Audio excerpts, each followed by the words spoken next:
Welcome into the college basketball power hour. She's Ice Young. He is Jason Fitz. I am Caroline Fenton. Fitz Ice, I hope that you're doing better than the Big 12 tournament floor looked this past weekend, because I think my eyes are still adjusting. Welcome in, guys. How we doing? Good. I mean, I totally agree, though. That floor was horrendous. It was so bad. I love that that's so where you bad. started. We just started by throwing all sorts of shade at the Big 12 and some weird decisions. But yeah, I'm with you on that. We had an awesome weekend of hoops. We had buzzer beaters. St. John's wins it on a buzzer beater against Marquette. Alabama won it on a buzzer beater. Mark Sears with the shot of the day, taking down the number one team in the country, their bitter rival Auburn. We had women's conference tournaments. You had South Carolina, TCU, Duke, and UCLA winning their conference tournaments respectively. So let's get into all of it. We've got a stacked and loaded show. Let's start with the game of NIL. We all know NIL, name, image, likeness. We do name, image, liked it. Let's start with name. Ice, let's start with you. A name that stuck out to you after this weekend. Continuing the theme of all things NIL, I'm actually going to go with Steph Curry here. It stood out to me that he joined Davidson basketball as an assistant GM, and I know he's not on the court and playing, but I believe that this is a trend we're going to keep seeing. We're going to keep seeing big names like Woj and Steph join basketball programs and really work on their NIL, their notoriety. The key thing that stood out to me about Steph Curry, though, joining Davidson basketball is that it's men's and women's basketball. We need to get Woj and St. Bonaventure to do basketball all together collectively, but Steph is helping with both men's and women's basketball. I think it's cool to have, obviously, Steph Curry in anything that you do brand-wise, but it connects the college game to the alums, to the professional game. And I think it's a really cool opportunity for those athletes that are to come. So to me, that was something that stood out of all things like March Madness. Just the more money that we're pumping into college athletics, the more notable people we get to help out with that. And I think that's really cool for Davidson basketball. By the way, Woj is a good buddy. We talked over the course of the weekend. I'm going to throw that out to him. It's just there's no reason that they shouldn't combine these forces. And I love what you're talking about here because, frankly, for years, if you graduated from a school or you played at a school and you make it in the league, the school comes back to you and asks for you to donate. Instead of just donating, this is a way for you to actually become involved in so much of what happens for the future of the program and for the future of the kids. Like, if you're Steph and you're making a phone call to somebody, that has resonance, you know? If you're helping bring in somebody to Davidson, you're not just coming in. It's like the age-old, what coach can get me to the next level? What coach can take me to the NBA or the WNBA? Now you've got what infrastructure can take me to the next level. That's a way different conversation I love every ounce of. So, we'll hold Woj's feet to the fire, which is difficult to do, but I agree with you. I'll give you a name that I loved this weekend. Only because I told you guys going into the weekend, I couldn't wait for Michigan State. Turns out only the first 3 minutes of that game were worth a damn. But Michigan State and Tre Holloman, I want to give Trey a little bit of love here. Every time he runs around, I don't know if it's the five or it's the headband, but it's just Cassius Winston all over again. And I kept thinking about the COVID-shortened season that I thought Sparty might win the national championship game that year, or they might win the national championship that year. It never happened. And I look at this, and it's very similar. When you need somebody to attack and be aggressive and change the flow of the game, when you need somebody to get you a bucket, when you need somebody to get to the line, when you need somebody that can sort of shift momentum, Trey has been doing that. And over the course of the weekend, just watching how easy he made it look against a Michigan team that I think is pretty good. Yeah, that was a statement to me. So I've been hard on the deficiencies of Michigan State because I think they have a national championship caliber basketball team this year. And I watched that game and thought, man, it's time to ease up a little bit and just credit where credit is due to Trey and to the way they've played. Thought you were going in a different direction there when I saw Tre Holloman there on our rundown. Maybe just with what we saw in the last few seconds of the game. I mean, maybe a little shoving action. A little some. I loved Izzo coming out and being like, we have our traditions. I don't know, man. Guys standing at half court while someone's shooting free throws. I think they probably have the right to be there. But, senior night makes everybody a little crazy. Look, I didn't have a problem with it. If you want to let them know, let them know. If you want to make a statement after you've already made a statement on the scoreboard, by all means, make a statement. And if you are willing to get up in front of the cameras and reporters after the game and talk about why you did it and how you knew that it was wrong, then and you want to own up to it, then fine. Like, you're a big boy, you're a grown man. You can make the decisions that you want to make as long as you can kind of, I'm not going to say apologize for them, but I guess atone for them. I had no problem with it, Ice. I was going to say, listen, it's March. We're here to hurt feelings.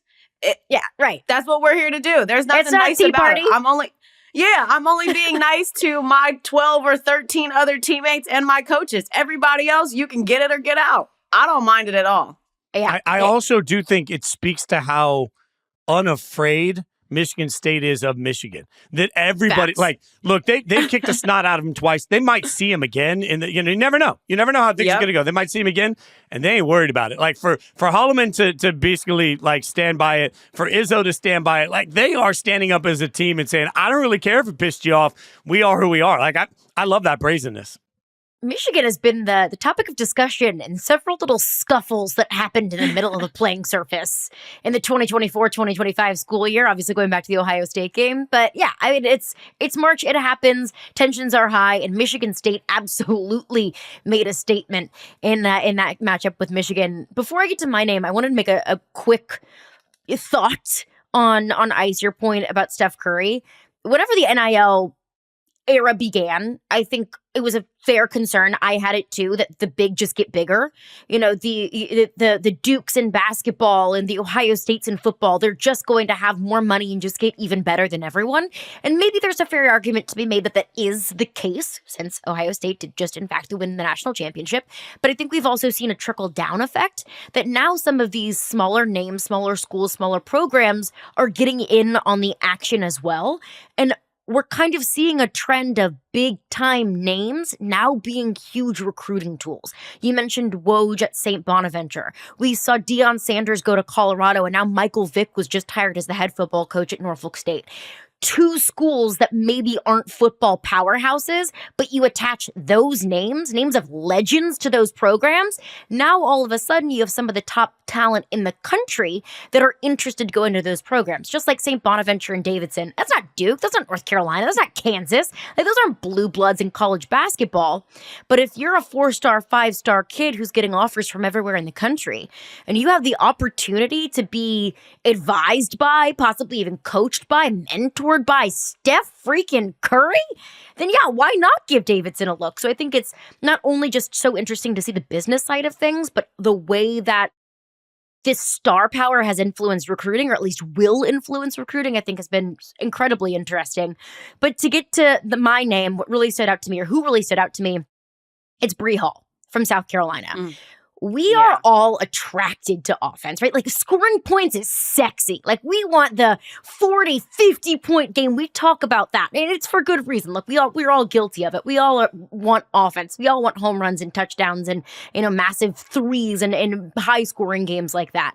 But defense makes the difference, and defense absolutely made the difference for South Carolina against Texas in the SEC tournament final on Sunday against Texas, and Bree Hall made all the difference. And Bree Hall plays with this sense of tenacity and chip on her shoulder. It's like her personality. She is so fired up, and she gets so she plays with this chip on her shoulder that I absolutely love. And you go back to the second matchup from Texas and South Carolina in the regular season, Bree Hall was on Madison Booker, the SEC Player of the Year, Texas's best player, one of the best scorers in the country. Madison Booker put up 20 points. And at the end of that game, she said, she can't effing guard me. Bree Hall took that personally because she woke up on Sunday and she allegedly texted her parents, I'm shutting her down, because she knew she was going to be on Madison Booker, and she did. Madison Booker had 0 points until the final 2 minutes of the first half. She only had 3 points by the fourth quarter. She had 10 points overall, but really that game was on ice by the fourth quarter. South Carolina absolutely took away Texas's most powerful weapon, and it was Bree Hall who did it. So I don't think she's going to get the credit that she deserves because it didn't show up in the box score. You don't see that kind of, gaudy number of points or assists or whatever it might have been. But Bree Hall was a pivotal part of winning the SEC tournament. South Carolina's third in a row. So credit to Bree Hall for what she was able to do and really what she's been doing all season long. Yeah, Caroline, I love that pick. One, because defense in the tournament is important, right? Like, everybody can't score 90 points, but if I can hold you to 50, I have a chance to win. And I feel like South Carolina can do that. But also, too, anytime you see Dawn Staley and Vic Schaefer playing, like, it's a battle. It's a dogfight. This is for all the bragging rights. I think the clip that stood out to me the most about Bree Hall is the one time she's guarding Madison Booker and she pokes the ball from her and then she claps a few times in her face like she's ready to go. And I'm like, yes, bro, because we can't be scared out here. Like, you play for the Dawn Staley. This is South Carolina. Technically, this is your court that we're playing on. Like, you own the SEC tournament. So I thought that was great. I also just thought ludicrous that South Carolina has won 9 out of the last 11 SEC championships. That is ridiculous. Ridiculous. They've done that. And they've never lost their fire in this process. And to me, and I love the way you described that defensive effort, both of you, because I think back to like J. Will used to always say that tenacity and effort are decisions. You make a decision every time you walk out on the court and if you're going to give those. When you watch that South Carolina team approach the defensive side of the ball, they make that decision every single night. And it's so easy to me to become complacent in that. It's so easy to have an off night in that. Effort is a decision when you step on the court. And a lot of teams, to me, when they have that level of success, come out with a little of it, and then they feel like they can throttle it up when they need to. That's just not how Dawn Staley coaches. Like, the fact that her voice resonates that much with the continued success she has, I think it's unparalleled. As much as we talk about their success as a program, I think we could talk about it 10 times more, and it still wouldn't be justice to how dominant they are. And I looked back to that UConn game. And I thought, and you can look at losses as a whole and say that can either break you or that can make you that much stronger. South Carolina got obliterated by UConn. It was a 30-plus point game. That doesn't happen to South Carolina. South Carolina losing doesn't happen, much less in the fashion that they lost to UConn. They turned around. They were able to say, hey, look, we sucked. I actually talked to Dawn Staley last week, and she said, look, if my team sucks, I'll tell them they suck. But when my team's great, I will tell them that they are great. I will give credit where credit is due, but we also have to look at ourselves in the mirror and acknowledge that on any given day, if we don't have our best effort, if we don't have our best day, we will get beat in this league, in the tournament, whenever it might be. So that UConn game, I think, probably lit a fire under South Carolina. And when it could have broken them, when it could have maybe divided the locker room a little bit, it at least looks as if it made the South Carolina team even stronger. That's a strong locker room, and that's a trickle-down effect from their head coach, Dawn Staley. I could talk about Dawn Staley literally all day long, but let's get into our image, our eye of NIL. Fitz, what was an image that stuck out to you from this past week? Okay, so I was, frankly, to be honest, transparent, I was going to go with the floater, but you already mentioned the floater by Bama to beat Auburn. So I want to go somewhere else. All right, I'm going to go to a personal experience. All right, I was at the UConn game Saturday afternoon up at Gamble. First time all year I've been able to go to a UConn game. And there was a moment that hit me. For anyone that goes back and watches the broadcast, I don't know if it was on the broadcast, but they introduce all their players. It's senior day, right? Like, so everybody gets their love. And at the end of all their introductions, while the UConn on the floor spits out fire, they introduced Dan Hurley. And I looked at my buddies that I was there with, because I won't do it in the mic because it will kill your ears. But they say his name for what has to be at least 30 seconds. It's yelled as long as they can hold it, and then Hurley as long as they can hold it. And the crowd went nuts. And it's funny to me because it speaks to the rock star status of Hurley with the Connecticut program. But I also looked at my buddies standing around me and said, could you imagine if they ever tried to even pull that off, even tried to do that with a Coach K? Or tried to do that with an Izzo, or tried to do that with any of the legends of the game that we've seen for years. And like the number of times, I'm used to college basketball coaches that don't want that. Like college basketball coaches that in the middle of their introduction are like, stop it, let's go. They're already walking out to the huddle. No, Hurley was getting introduced. He's hyping the crowd up. And I looked at it and I thought, man, it works. It works for Connecticut. It works for Hurley. Who am I to question it? But certainly the image of it is burned in my head because it's a reminder of what really moves the needle for that program. It's a reminder of who the actual star is of that program. It's a reminder of what Connecticut feels as a fan base makes them different. And it's a reminder of exactly why Hurley acts the way he acts when he acts the way he acts. Like, I don't know how you can maintain any level of just normalcy when you are essentially being introduced like you're Taylor Swift at the beginning of a basketball game, far and above all of your players. I mean, he's Taylor Swift superstar status in the state of Connecticut. I was going to say, and this is on a down year. Imagine if you went to a game after they won the chip. This is a down year. That's what, y'all, it stunned me. It stuck in my head. I'm interested to see if they have a couple of down years in a row. Like, I want to go. I don't think Connecticut's about to have a downturn, let's be honest. But I'd love to go back to Gamble in a couple of years and see if they've had a few barely, 8, 9 seed years. Is that still Dan Hurley for 30 seconds with fire exploding everywhere? Or is it just like, Dan Hurley? That like most, and your coach, Dan Hurley. I just think, it'll be interesting. Probably not. I mean, look, if you got 7, 8, 9 years of having down years, then all of a sudden a whole lot of things get old. But with the amount of success that Dan Hurley has had at UConn, I think that it makes it that much easier to play into some of the Dan Hurley antics. He's one of those coaches that, like, if he's not your coach, you probably hate him, but if he is your coach, you love him. There are so 100%. Many coaches out there like that. I think Lane Kiffin at Ole Miss is a good example of that. That if you're on the outside looking into Ole Miss, you're probably thinking, this guy with his Twitter fingers and his antics. But if he's your coach, you love him. You embrace him. You celebrate how he's probably not beloved by everyone else in the country. And I think that makes the fan base that much tighter and just that much more unique and special. It's like, if you're not with us, you're against us. That's and Caroline, to that point, I'll quickly say, as I mentioned last week, I grew up, a late 80s, early 90s UNLV fan. Tarkanian, and y'all are too young to remember these things, but Jerry Tarkanian was a polarizing figure because back then I don't think it was really a secret that UNLV was spreading money to everybody everywhere, right? And Tark would just sit on his seat and he'd bite on a towel. That was the thing. He always had a big hand towel and he would just chew on it during the game while he watched his guys play.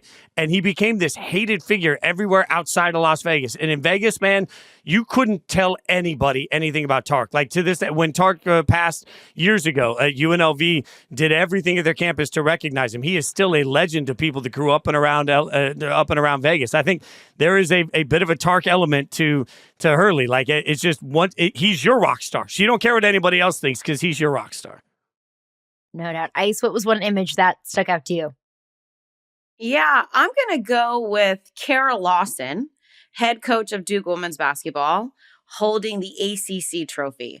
One of the reasons this stuck out to me, to be quite honest, because if you know Kara Lawson and you know about her career as a player and then as a coach, and she was on the Celtics for a little bit, you just knew eventually she was going to win a championship. Like, you knew eventually that her elitism in life was going to take over and win Duke a championship. I feel like, for me, being totally honest, I didn't see it coming this year. I had no idea that Duke was capable of winning the ACC Women's Championship. I just thought between NC State or Notre Dame, really, who we've seen kind of fall off here towards the end of regular season, a little in postseason, I thought they were going to have it, but Kara Lawson won it. This is the third Black head coach in 3 straight consecutive years to win an ACC championship. It was Kenny Brooks at Virginia Tech. Last year was Niele Ivey with the Irish and Notre Dame, and this year Kara Lawson and Duke. I just think it's awesome to see what we're seeing in ACC women's basketball. And that put Duke on the map, I think, bigger than we thought they were going to be for the NCAA tournament.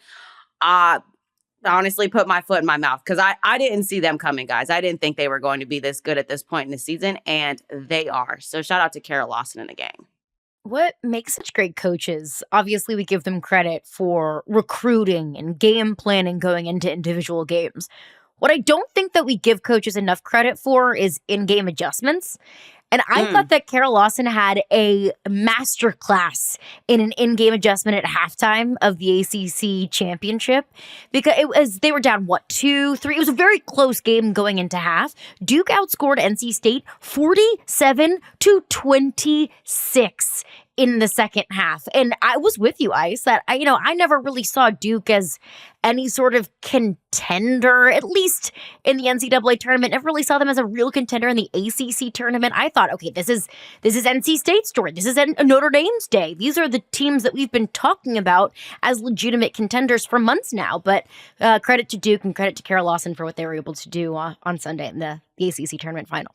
Yeah, also, it's the big next step for her, right? Like, because I think because of the Celtics part of her background, when she came over to the college game, there were a lot of expectations. And I think she's met those expectations, but the expectations were so high that, going to the Sweet 16 isn't enough, right, for so many people. So I looked at this as just the congratulations to accomplishing the next step that I think we all thought would be there.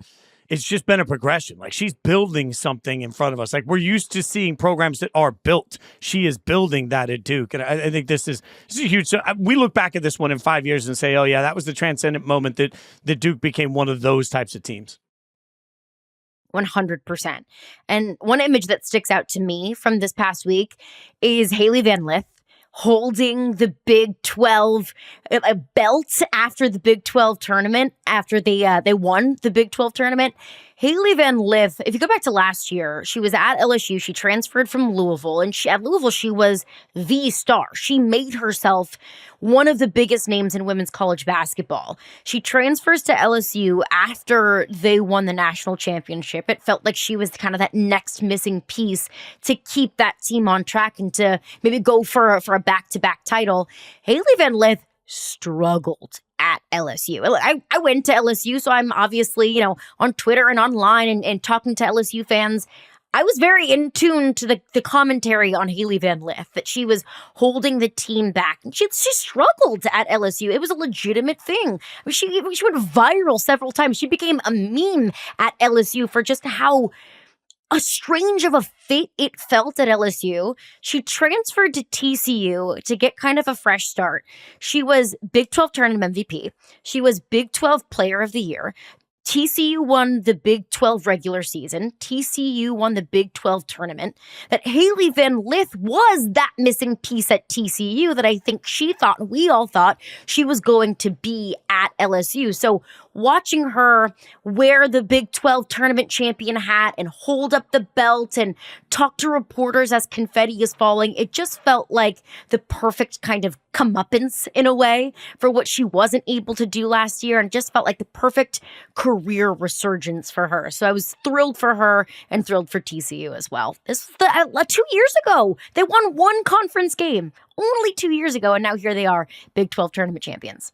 Doesn't that, guys, speak to the importance of the transfer portal? Like, I know I rail on this all the time, but man, not every, and I mean the word kid, because like age, these are kids. Not every kid goes into a situation that is right or gets the best out of them. And sometimes they got to figure out new opportunities and new chances. And it's something we allow everybody else in every other walk of life to do. And I know fans have gotten really jaded with the transfer portal, but then when you see examples like this, somebody going out and finding the best version of themselves, like, these are the things that we need to like make a Polaroid of, stick it up on the wall and say, hey, for every hater of the transfer portal, if I get one person, one kid, male or female, one person that can go out and get the best of themselves out of it, I'll take 20 other opportunities that fail for that one person to have the opportunity to find the best in themselves. I looked at that and thought the same thing, Caroline, when it comes to redemption. But man, it's just one thing that I think, as a lover of college basketball, but I love the kids that play it. The transfer portal needs more credit in these instances of the greatness that has allowed people to accomplish. I totally agree. And as someone who went to 4 different schools and picked wrong the first 2 times, it's just nice to see that at the end of her career, she can get what we feel like she deserves. I think Hailey van Lith has been a fan favorite for a very long time in women's college basketball, and the way she fell off last year to bounce back this year. Also, those are the first championships that TCU has won, guys. The regular season, and then to outright win the Big 12 championship and championship. Like, I just think that's amazing to see. The storyline is there. Now the question is, though, can you go into the NCAA tournament and really make some noise? Did we just see it in the Big 12 and you just were able to beat Baylor and that's what was there? Or can they take this momentum into the NCAA tournament and make a stomp? I'm looking out for Hailey van Lith, though. I root for her. I want her to do well. Yeah, I'm happy for her, but you're right. The most important things have yet to be accomplished. Natasha Bedingfield said it best. The rest is still unwritten. Let's move on to liked it. Fitz, what'd you like this past weekend? Okay, so I'm going to go so off the rails here. Nobody knows about this but me. I live walkable to a small school called Central Connecticut. All right, Central Connecticut is in the NEC. I know you don't know about the NEC. It's fine. The Central Connecticut track and field team runs through my lawn. We need to have a conversation about that every day as part of their practice for the long distance runners, right? Like, it's awesome. Like, you can hear the marching band during football season and when they practice during the week. It's great.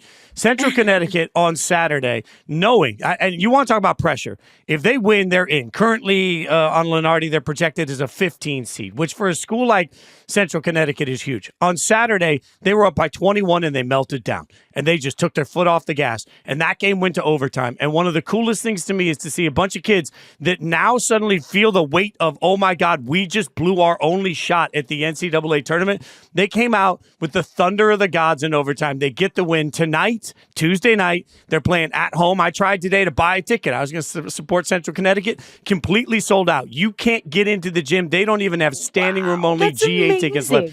For small schools, it's just a reminder of why nothing in sports can touch the NCAA tournament. Because if you're the smallest school in the world, you start the beginning of the year and say, you know what? There's a path. For us to get to the NCAA tournament, there's a path for me to have a moment I will remember for the rest of my life. And when you see it for schools like Central Connecticut, it's a reminder of exactly what makes March Madness so stinking awesome. Aw, I love that story. Look at you pulling from the home team. Look at that. I love that. I'll give mine. Something that I liked was seeing JuJu Watkins score more points than Caitlin Clark in her second year playing college basketball. I mean, we all know the impact that CC had on the women's college game, scoring the most points ever. And so to see JuJu in her sophomore year pass her, she's behind Kelsey Mitchell, who has the all-time record in 2 seasons, but just historic. I mean, I don't throw out the term generational talent lightly. I don't think we should ever throw that out lightly, but JuJu is that. And her numbers and the records that she's making and she's breaking are supporting that. So that was something that I liked. Although I felt kind of bad because Caroline, they dropped the Big Ten tournament. Like UCLA just found a way to beat them the third time. Literally third time's a charm. Whoever came up with that millions of years ago, you were right because UCLA beat them. And so it was like a good thing that, you know, she's number 2 in terms of points scored in her second season, but not able to get a Big Ten championship in her sophomore year. That Big Ten championship. Tried, yo. I can't put that Big Ten championship game on her. Like she was otherworldly in that game. I mean, that was the kind of game where it was the ultimate, like, I just hope both teams have fun. Like, in sports, like, I feel like we always have to pick a side. But in this game, I was like, I want UCLA to finally, you know, get that proverbial monkey off their back and finally beat USC. But also, it doesn't feel fair that USC beat UCLA twice in the regular season and they don't get the Big Ten tournament title. But it does feel like there's a whole lot of sharing going on. USC gets the regular season title. UCLA wins the tournament. You know, we're all friends here. But the fact that we've gotten that matchup 3 times and it's only March 11th, like, what have we done to deserve this? How did we get so lucky? Both of these teams, when they play each other, play with this unlocked level of just pissed offedness. And I know that's not a word, but that's how they play. It is nasty. It is fiery. It is passionate. Like, we see a different JuJu Watkins, a different Lauren Betts, a different USC and UCLA respectively when these two teams play each other. And the fact that we very well could get this matchup again in the Final Four, seriously, potentially in the national championship game. Like, I am, you know, keeping all of my fingers and toes crossed that we get that game again. But to your point about JuJu Watkins, every time she does something, I feel lucky that I get to watch it because she is just so incredibly fun to watch. But I did get frustrated with USC on Sunday watching that game. Like, can you help her out a little bit, please? Girl can't do it herself. But yeah, JuJu Watkins is absolutely incredible. One thing that I liked, kind of piggybacking off of Fitz's point, I have fallen in love with Omaha men's basketball. And Yeah. frankly, I didn't even know that the Omaha Mavericks existed like a week ago.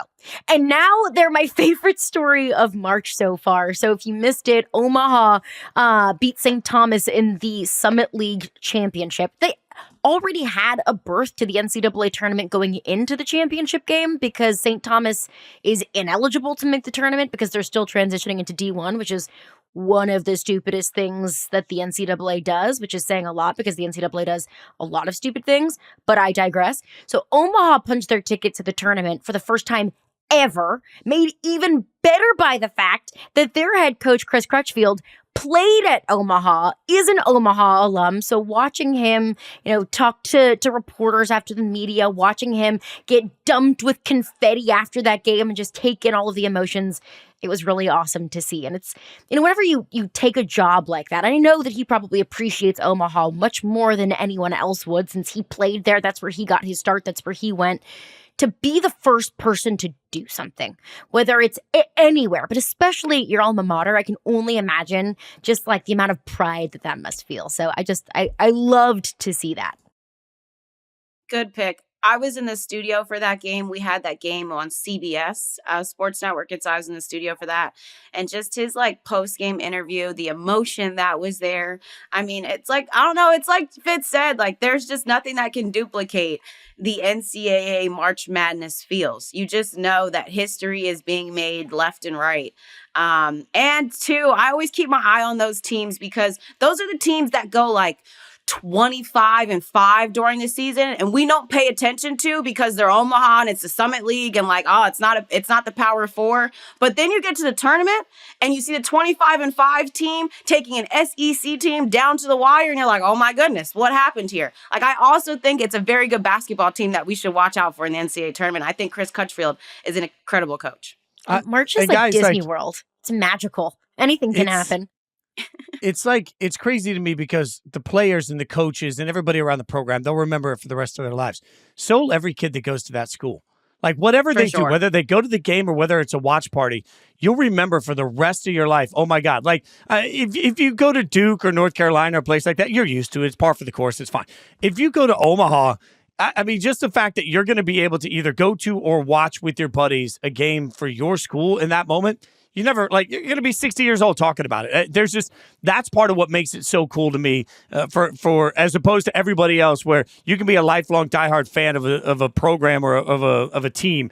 And then every once in a while they'll make the playoffs. It's just not the same emphasis as the first time we've ever made the tournament. That's wild.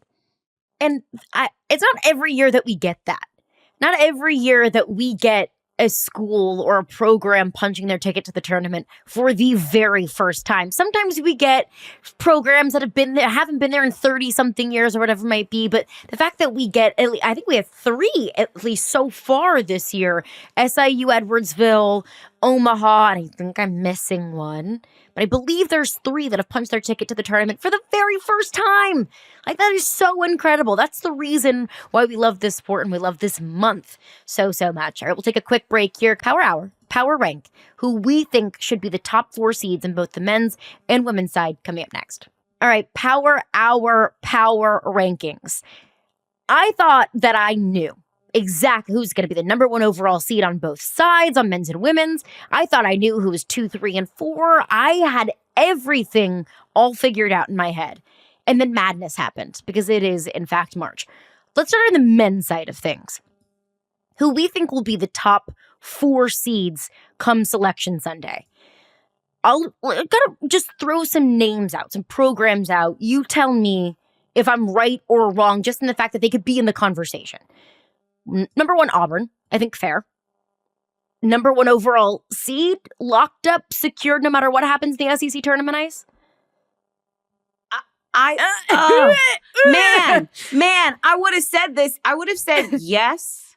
They could have lost back-to-back games to end the regular season, and it wouldn't have mattered because of the way that they dominated the SEC, because of the amount of quad 1 wins that they have, far more than any other team in the country. Actually, the next closest team, Michigan State, who I feel like if they go out and do what they're supposed to do in their Big Ten tournament, could secure a number 1 seed. There is still very much time and room for them to do that. And Tom Izzo's squad looks like they're playing the second best basketball we're seeing in the country right now. I still think Auburn is the number 1 overall seed. I still don't think there's a team in the country that I can comfortably say deserves that over them. But who's playing the best in basketball? Their hands. Ice, but, who's right, playing the best right. basketball in the country right now? I'm telling. I think it's Sparty. It's scary, but I think it's Sparty. Not Duke?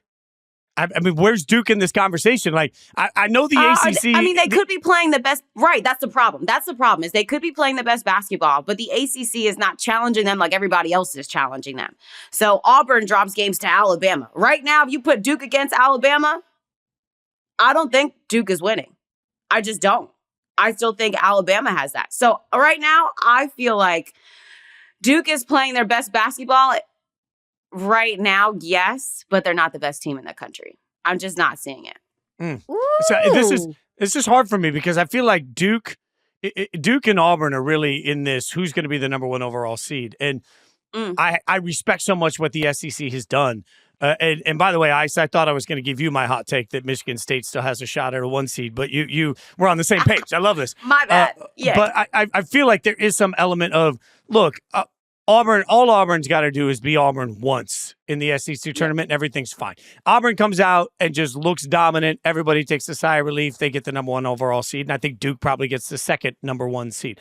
If Duke goes out and just rails everybody and Auburn has another really iffy game, it's just the door feels like it's cracked open. I think Auburn's resume alone, is untouchable. But man, it just feels like the door's a little cracked open. Yeah, I'm so surprised about Auburn. I'm so surprised. Like, I get it in terms of like being a competitor and like at this point in the season, everybody's tired. You're exhausted. You had the number 1 seed for like 8 weeks. It's the SEC. Like you were bound to drop one. But dropping 2 to finish the regular season for anybody, it just puts you on like a caution alert. Like, hey, get it back together. Like, what are you doing here? Let's go. Let's not also forget that this is one of the oldest teams in America right now. They're freaking older than some of the NBA teams that we're seeing. So, like, it's also a maturity standpoint. Like, hey, you got to finish the season strong. I don't care how many quad 1 wins you have. You got to finish the season strong. I think that maturity factor is a relevant conversation after what we saw from Chad Baker-Mazara. Really, what we've seen from his antics all season long. Fair concern to have. And I said last week, if Auburn loses to Bama, coming off of that loss to Texas A&M, if they lose to Alabama and they don't win a single game in the SEC tournament, they are still firmly the number 1 overall seed. But then that happened, and I thought, well, I didn't think they were going to do that. Like I said that they could, but I didn't think that they were going to. But to add context to it, they lost to Texas A&M on the road right after Auburn secured the regular season title. Texas A&M was coming off of a 4-game losing streak. Maybe we should have seen that coming. That not that Auburn didn't want to win or wasn't playing with a certain amount of fire, but maybe Texas A&M was just playing with another level of passion and fire, knowing that they needed to get that game, knowing that getting back into the win column and in very dramatic fashion against Auburn would serve them well going into the postseason. And it's not like Auburn got blown out by a bunch of scrubs on Saturday. It was a very close buzzer beater game decided by just a couple of points against one of the best teams in the country in Alabama that now returns into a 1 seed conversation. So yes, it's so strange to see Auburn lose back-to-back games after they'd only lost 1 SEC game throughout the rest of the season. But can we really hold them to a different, I don't want to say accountability, but I guess accountability whenever they lost to 2 top 25 teams, whenever they had already accomplished everything that they wanted to accomplish in the regular season. So if they lose to, let's say, a South Carolina, one of the worst teams in the SEC tournament, then maybe we can have that conversation.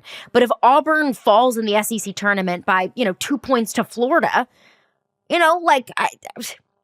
I still think Auburn is the number 1 overall seed, but I do understand the concern, and I do think, to be fair, it is a lot of recency bias.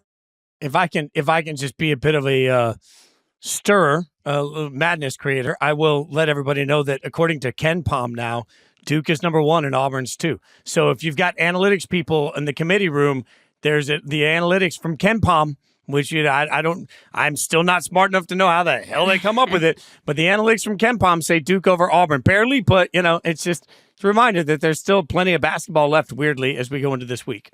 And also that brings up the question. Doing? Well, it brings up the question, how much do you think the committee cares about the conference tournaments? How much do they really value them? I think when you have quality, I think when you have this many teams crammed up against each other, you're still proving something every night. Well, if 100%. Duke wins the ACC tournament, how much is the committee really going to put weight into that, considering how down the ACC is? Yeah, I think it's more like it's theirs to lose, right? I think if we see them lose a game, then it's like, oh, okay. Mm-hmm. But I think it's more so like it's theirs to lose. For the ACC tournament, I think on the men's side, it's teams like Clemson that we're keeping our eye on. Like, are you winning the way you're supposed to be winning right now? Wake Forest, team that was on the bubble, are you winning a couple of games that you can? And I think for Duke, it's just the expected dominance. Like, it's their tournament. I think same thing that I said about Michigan State. That's their tournament to lose. If they don't win the Big Ten tournament, somebody else came and shocked the world. Which it's March, so I'm here for. So let's say things go as planned. Things go chalk throughout the tournament. So in this situation, are we all comfortable putting Auburn as the top number 1 seed and Duke as the second number 1 seed? That is how I would do it. Especially, let's say both of these teams win their conference tournaments. And for sure, Auburn is the number 1 overall seed. 100%. Right. Okay. I agree. So then is Houston the third of the 1 seeds? Have to be. I think you have to give them the 3rd seed over Florida, for me, would be that next number 1 seed. But I think you have to give it to Houston. They've been dominant, 27-4. They've handled the Big 12 like no other. I think you have to give it to them. So that 4th number 1 seed. This is where guys like Alabama, Michigan State. If Michigan Florida. State runs through the Big Ten tournament and they dominate everybody, like if they win this Big Ten tournament, and as well as they're playing, you talk about efficiency on offense. I keep talking about the fact that they can't score a 3. It doesn't matter that they can't shoot the long ball because, frankly, they don't waste possessions when they drive. Like they shoot so well from inside that it's pretty staggering to me. I'm looking at Michigan State saying right now, if I had Michigan State versus Florida on a neutral field, I think I'd lean Sparty. And so, like, especially if Michigan State runs through this thing and wins the Big Ten. Like, what else do you want them to do? So let's pose this question. Let's say, and I don't know what the SEC tournament bracket looks like, but let's just say Auburn loses to Florida in the SEC tournament. Florida is your SEC champion. Let's say Michigan State wins the Big Ten championship. That final 1 seed is up for grabs. You have an SEC tournament champion and a Big Ten tournament champion. Florida or Michigan State. And I know that's an if. There's a lot of basketball Florida. left to be played. Florida would have had so much resume between now and then. Like, winning the SEC tournament is going to make you, the SEC tournament's a bigger gauntlet than the Big Ten tournament. There's no doubt in my mind. Let's say another team. Let's say Tennessee wins the SEC tournament. I don't think that they would still be, I don't think they're in the conversation for a 1 seed, but let's just say a team outside of the teams that we've been talking about. Let's say a Tennessee or an Arkansas wins the SEC tournament. Michigan State wins the Big Ten tournament. Florida and Auburn both have, their runs, but they ultimately fall in the quarter or semis. Does Michigan State edge out those teams for a 1 seed? I think they could edge out Florida. I'm not seeing them edge out Auburn. I just don't think that we can erase all that Auburn has done all season, even though they dropped the last 2. And like you said, as long as they win a game in the SEC tournament, it won't be surprising. They'll be exactly where they're supposed to be. Yeah. Yeah, I mean, for Florida, I'm looking at the bracket now. If everything goes chalk in the SEC tournament game, the first game for Florida will be against Missouri, the 7th seed. If they win that, and again, everything has gone chalk, they would then take on Alabama in the next round. So if Florida loses to Missouri and Michigan State wins the Big Ten championship game, yes, I think Michigan State would be more deserving at that point of a 1 seed.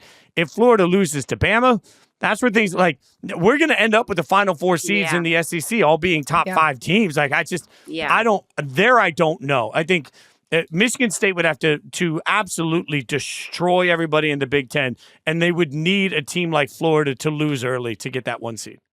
And we can play hypotheticals with what will happen in some of these conference tournaments all day long. But let's just say conference tournaments aren't a thing in our imaginary basketball world. And we are the selection committee. We are making these decisions today, March 11th, when we're recording this podcast. Who are our top 4 seeds? We'll go around the room. Is Auburn the number 1 overall seed today? Yes. I says yes. Yes. I say yes as well. Auburn is our number 1 overall seed with Duke with the second 1 seed. For me, yeah. Yes. Okay. Houston at 3. Yep. Yes. Are we putting Michigan State above Florida at 4? No, today is the stance. It's Florida at I'm 4. going It's Florida. at 4. Yeah, it's I would Florida do at 4. Florida as today, well. It's Florida. I would agree. So we've got Auburn, Duke, Houston, and Florida as our 4-1 seeds. Of course, all of these things are subject to change according to what happens in conference tournaments. Let's go to what I think is an even more difficult conversation. And that's on the women's side, because there are very few times when I am not jealous of any committee and the decisions that they have to make. I am not jealous of the women's selection committee and the decisions that they have to make to decide who are the top 4 seeds. Because you have deserving teams. You have like 10 deserving teams of 1 seed. South Carolina, Texas, UConn, UCLA, USC, Notre Dame, question mark. They might be in a little bit of trouble. And then you have TCU and Duke, who both won their respective conference tournaments. Who is the number 1 overall seed? You can make a very strong argument, I think, for South Carolina, for Texas, for USC, and for UCLA. I mean, like if you're in that committee room, who are you pounding on the table for? Who do you think today is the number 1 overall seed? Yeah, so it is tough because I think USC could have clinched it if they won the Big Ten championship. I think they had it in their hands. It was in their destiny. And then UCLA was like, you're not beating us for a 3rd time. Can't say how important that win was for UCLA, especially just for their confidence to finally beat JuJu Watkins and USC.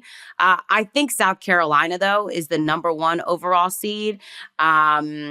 I normally say at this time of year, in Dawn we trust, because it's just normally this time of year that Dawn Staley doesn't make many mistakes and that South Carolina is ready to go. But I also think the way in which they manhandled Texas in the SEC championship, like those teams were split in the regular season, and then championship time, South Carolina wins by 20. They look like they're playing any other team in the SEC. I felt like that dominant one for them gives them a number 1 overall seed. How angry is Gino going to be when you're right and the number 1 overall seed is a team that his UConn team just absolutely annihilated? Like, the hardest part for me is it's why I'm glad I'm not in the committee room, Ice, because I think you're right. I think South Carolina is the number 1 seed here, probably. Like, so if South Carolina is the number 1 seed and I'm UConn and I beat them so bad, and I haven't lost a game. I have 1 loss, Tennessee, in the last couple of months, right? Like, I've done everything you need me to do, and I'm likely not a 1 seed. Like, that's hard for me to swallow. I annihilated your top overall team. That should count for something, but I can't find the runway because I agree with you. I think the teams we're mentioning have better resumes right now. That feels weird. That would be a stronger argument for UConn had they not lost to Tennessee. That loss, I just can't get past that loss. And look, it's Tennessee. I mean, it's one of the, richest history programs in America. Tennessee is a top 20 team in the country. It's not a bad loss. But when you're comparing those losses to South Carolina's losses, Texas, formerly the number 1 team in the country, UCLA, formerly the number 1 team in the country, and then UConn. Yes, that UConn loss was a 30-point loss. That's a bad loss, but that's a good UConn team.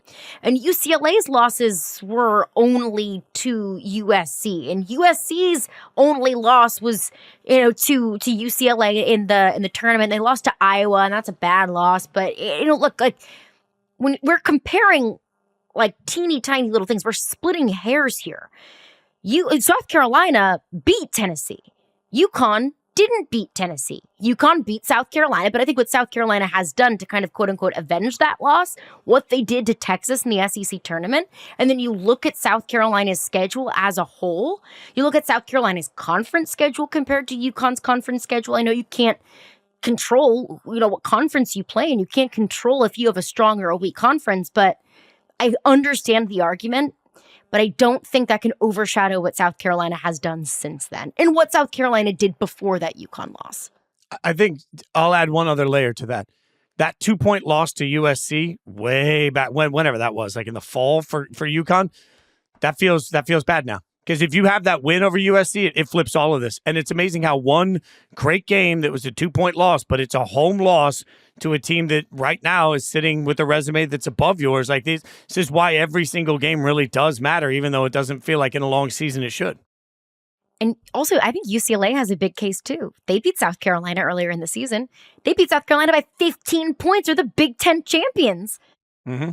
Yeah, I think the thing for UCLA is they only have 2 losses on the season, and the only 2 losses are to USC. Like the rest of the teams that they have played, they've beat. I think it's kind of like almost like a catch-22 in that, like, does USC almost just have their number? Because otherwise they challenge themselves in the non-conference for sure, and they have a 30-2 record and a Big Ten championship. To me, USC is my second number 1 seed. I think they've earned that. I'm actually very impressed by the way they weathered the Big Ten, and that's a conference that's expected to have 12 teams in the NCAA tournament. It is a deep conference. We talk about the Big Ten on the women's side like we do the SEC on the men's side, and UCLA rolled through everyone but USC. That's extremely impressive. Yeah, I mean, to me, the 3-1 seeds that I'm confident on here, South Carolina, USC, and UCLA. I mean, I don't care that we got the same conference. I'd have 2 1 seeds from one conference. So it's really about who's the other number 1 seed. But I think USC and UCLA's resumes both put them squarely into that top 4 conversation. Yeah. And then you can't forget about Texas. I mean, you cannot. You cannot forget about Texas. Can I give you my hot take about Texas, though, Caroline? Please. My hot take. My hot take about Texas is this: they can defend anybody. I think you could put them on the court, and they will make it an ugly game. They can defend anybody. Unfortunately, though, I don't have faith that Texas can score like a number 1 seed is supposed to score. I just don't see it. I think they're going to get to the tournament, and Big Shaper's done this before. He's won games in the tournament in the Elite 8, 49-48. I mean, it's been ugly. It's been low scoring. It's been a dogfight. You're like, I don't really want to watch this, but I have to because it's an Elite 8 game. But I think that they can win. I just am not confident in their scoring ability at this time in the year. But I do believe that if we're looking at all other teams that could possibly have a 1 seed, you see Duke, who won the ACC championship we've talked about, Notre Dame, who's taken a slide, so I can't give it to, North Carolina State, who's taken a slide, so I can't give it to. I think you have to give it to Texas, and I think there's a big difference between Texas and TCU, but I just need Texas to score a little more consistently for me to say that they're really, really, really about to do something in this NCAA tournament, unless y'all want to see games under 40 points. Yeah, and I don't, I'll add personally. I don't. Yeah, no. No, thank you. You mentioned it quickly, but I'll double down. Notre Dame not being a 1 seed is at this point a disappointment. Like considering where we were on this team a month ago versus where we are now, like you're not even a 1. It's not that you're not the number 1 team in the country anymore. You're not even a 1 seed. Man, that's a disappointment for Notre Dame, absolutely, for the way that they ended their season. And it was theirs to lose, right? Yep. I mean, they went undefeated in conference play, and then the last 2 out of 3, they lost to Florida State. They lost to NC State, and then didn't win the ACC tournament and lost to Duke. And yes, again, these are all good losses, right? These are all great teams, top 25 teams, but just not what you thought was going to happen if you're the Irish. So I agree. I think it's so surprising that they are not a number 1 seed, but they did it to themselves. Their fate was in their hands. It just shows how thin the margin for error is in this sport, that you drop a couple of games and now all of a sudden you're completely out of a 1 seed conversation when just 2 weeks ago you were the number 1 team in the country.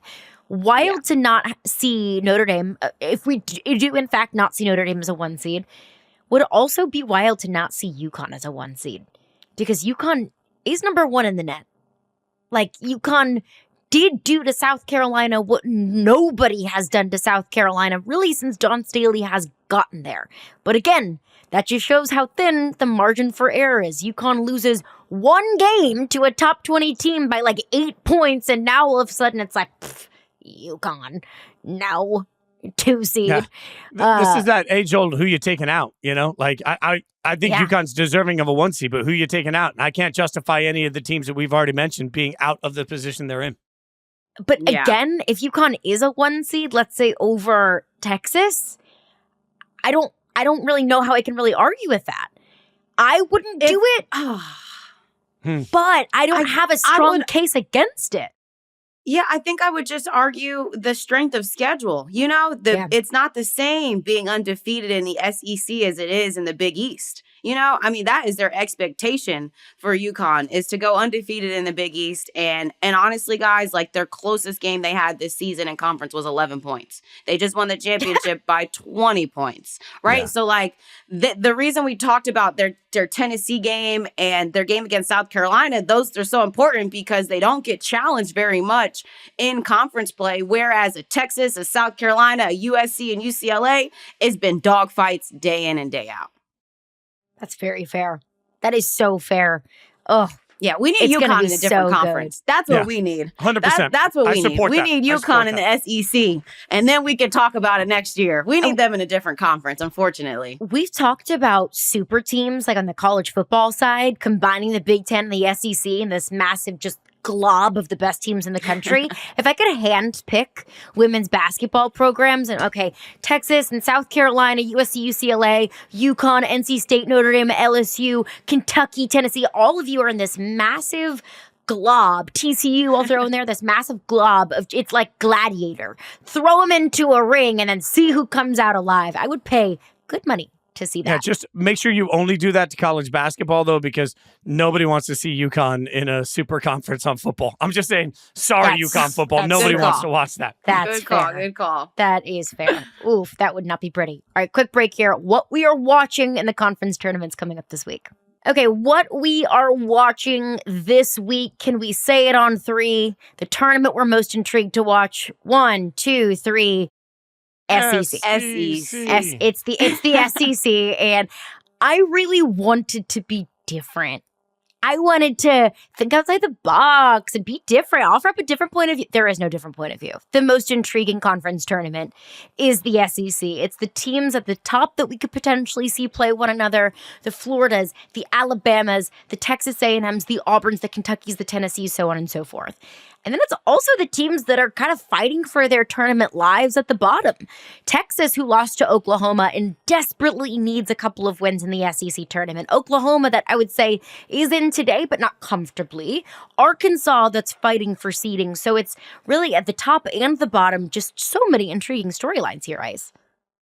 Yeah, I'm normally the first round of a conference tournament, you don't really watch. You know, you kind of just see who makes it through. And then the second round, you start getting your like 5th through 8th seeds. And so you're like, hey, it's a top half. Like, I'm going to watch and lock in. This is the tournament that I will be locked in from the beginning. Like South Carolina and Arkansas, that's an important game. Yeah. Texas and Vanderbilt, that's an important game. LSU and Mississippi State, an important game.